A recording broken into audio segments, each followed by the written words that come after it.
let's get to the Darnold trade now. And then we'll get more into the draft. Get your thoughts on the likely pick at number 2 being Zach Wilson. As far as the trade, did you expect the Jets to make the trade of Sam Darnold? And what did you make of the return they got, getting a second and a fourth-round pick next year for Sam, and obviously a late sixth-round pick this year for Darnold?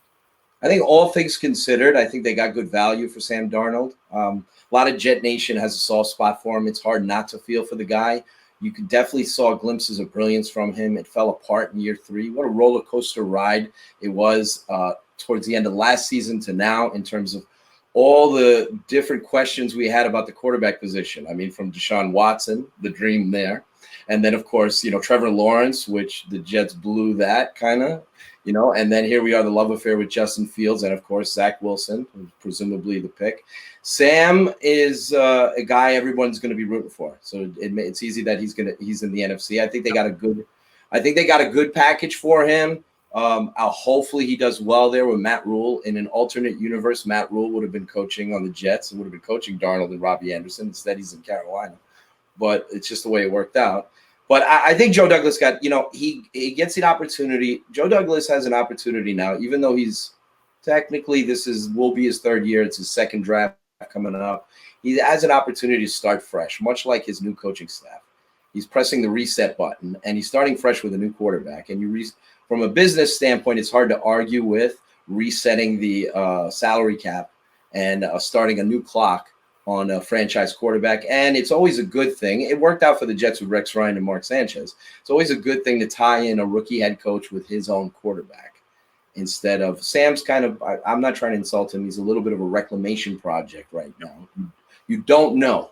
He might, I figure he's going to be better in Carolina, but you don't know if he's ever going to reach the level that everybody expected him to. So we'll see, hopefully.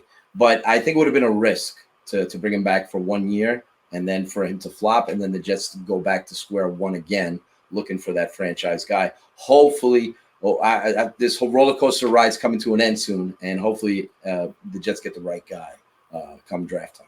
No doubt. I agree with everything you said. I've talked about it a lot on the radio show. Just the risk of sticking with Sam in year 4 and hoping it all magically happens for him. When you have the 2nd pick, you could reset the quarterback contract with a rookie. And I think the best point you made, Mike, the timeline, all matching up with GM, head coach, and new quarterback. So I love Sam. I wish him all the best, but it just made too much sense to trade him and now build around the likely pick at number 2, Zach Wilson. So let's talk about Wilson. You've watched tape on all these guys. I know you've been breaking it down. Give me your thoughts on the options at 2 and if you think the Jets are making the right decision going with Zach Wilson with that 2nd pick. I've looked at every one of them. I like Mac Jones. I know he's gotten a lot of heat. He's obviously not my favorite of the bunch, but there's a lot of great things he did on tape last year, obviously. And Trey Lance perhaps has the most upside of all these guys, not named Trevor Lawrence. But to me, it's a 2-horse race between Justin Fields and Zach Wilson. And I'm conflicted on both because I can see the reasoning behind drafting either one. On Justin Fields' side, I'm very impressed by his mental and physical toughness. I think people think of the Clemson game where he came back from that great injury and played great. But I also, the way he was championing playing in the Big Ten, and he didn't need to. He would have been a 1st-round pick anyway. He wanted to get back on the field. So, and he really pushed for it. So that impressed me, that leadership. And then obviously today we saw the story. I don't know if you saw it, Jake, or not, but they were talking about he's got a history with epilepsy and seizures and all that. And that hits close to home for me. I won't get into all that. But it shows how much adversity he's gone through, how tough he is, how tough-minded he is, what a heart he has. And obviously the elite skill set is elite for Justin in terms of his running ability and his arm strength and his size. So he has some pluses over Zach Wilson. The thing that I really love about Zach Wilson is oftentimes we talk about arm strength and we kind of ignore arm talent. There's a big difference between the two.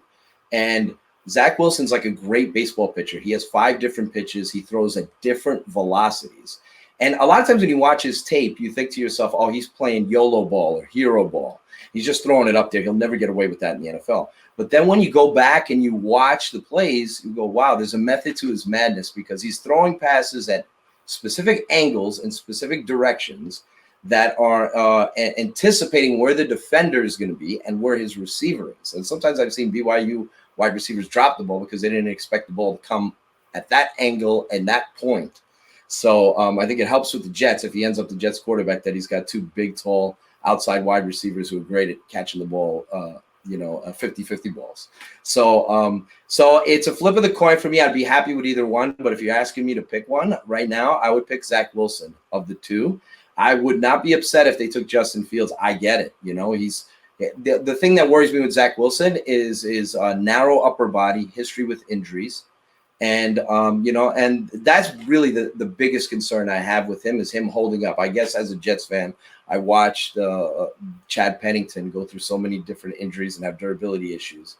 But I think people are labeling him as a boomer bust, but I think they need to go back to the film room and study Zach Wilson. He has dynamic, otherworldly throwing talents. And he's got moxie, swagger, and he's mobile. He has mobile. He's not as mobile as Justin Fields. Justin Fields is an amazing athlete. He gets it done running. He makes defenders miss in the open field. Sometimes I would wish he wouldn't try to run guys over like Darnold used to.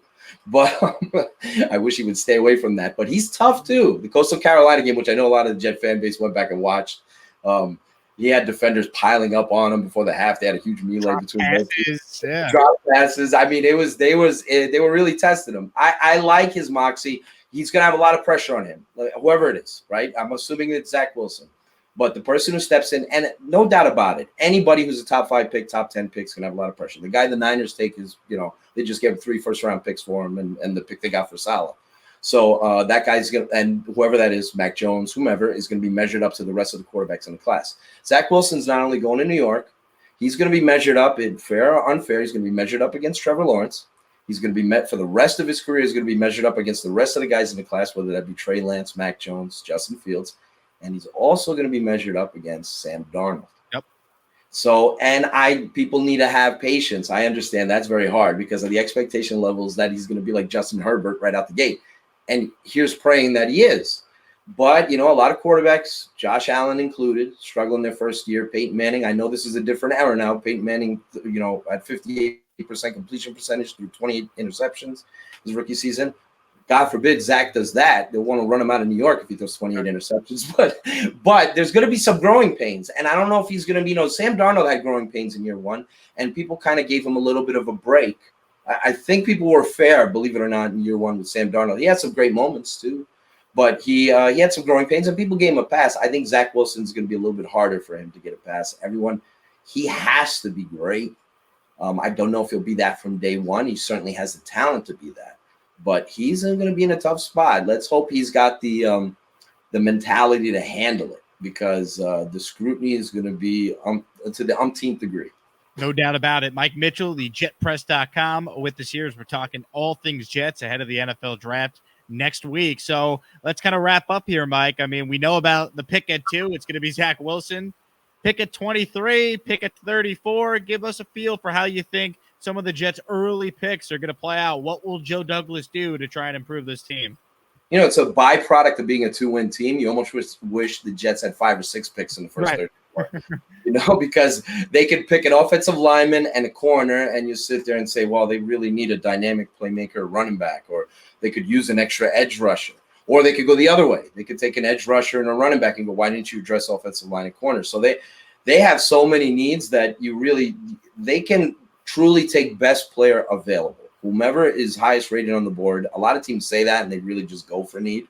The Jets' needs are all over the place. So these players that they pick have to be foundation pieces. The same way that Nick Mangold and DeBrickashaw Ferguson were foundation pieces way back when. In a perfect world, the Jets come out of this draft with a franchise quarterback, another building block foundation piece on the offensive line to go with Mekhi Becton, and a shutdown number 1 corner. Easier said than done. And they could go in another direction. They could go. I know a lot of people are against them taking a running back. I get that. It's not really the value with the NFL now to go take a running back. But when you look at the Jets offense, if you were playing the Jets tomorrow, how many guys are you fearful of if you're game planning for them? If you might be a little worried about Mekhi Becton flattening your defenders on the offensive line, but the Jets don't really have. We'll see what happens with Corey Davis and Denzel Mims, and hopefully they turn out to be great. Mims showed a lot of potential. Davis is a quality receiver. The Jets paid him like he's going to get to the next level, so hopefully. But I'm not against them addressing running back if they have a belief that player is going to be dynamic. It's been a long time. The Jets don't have a lot of dynamic playmakers on their team. They don't have a lot of guys that keep opposing teams up at night. So if they do take a run, I don't think they're going to, but if they do take a running back at 23, I'm not opposed to it because the Jets need playmakers, period. So it's going to be fascinating to see what they do. I mean, if there's a player that's falling in the draft a little bit, like will they use their draft capital to move up from 23? If you see a Patrick Surtain, all of a sudden 15 for some dumb reason, or somebody they really love, maybe they like Elijah Vera Tucker or Rashawn Slater or somebody like that, and they're like, you know what, let's do it, let's move up. They have to have that flexibility to do that, and rather than just staying on the clock and just settling for whoever comes to you. You better be. Some of the best Jets moves of all time were trade ups for like Darrelle Revis and others. If the Jets could have sat back and drafted Leon Hall or whomever else was on the clock at the time, they had decided to move up and go get Revis, and one of the greatest moves in the history of the franchise. So I think they need to address a lot of different areas, and I'm not opposed to anybody they pick, obviously, unless they pick two quarterbacks, which they're not going to do. So right. That's basically that and it's going to be exciting. I'm looking forward to it. It's an extremely important draft. It's long overdue that the Jets, I'm tired of the Jets drafting players and then 2-3 years later they either turn out to be busts or the Jets get rid of them. Right. Let's draft some guys that are going to last 10 years with the franchise. So that's what Joe Douglas's task is, to find players, cornerstone players like that. Well said. He's Mike Mitchell. You can check him out. Read all his work, thejetpress.com. It's through Fansided. They do a great job covering the Jets on a day-in, day-out basis. Mike is also on Twitter as well. @ByMikeMitchell is where you can find him. Follow him there. Read all his work. Mike, appreciate you making some time for us to talk all things Jets. We'll do it again soon, and I think our YouTube audience is going to love this, so thanks so much. Thank you, Jake. You're great. Thank you.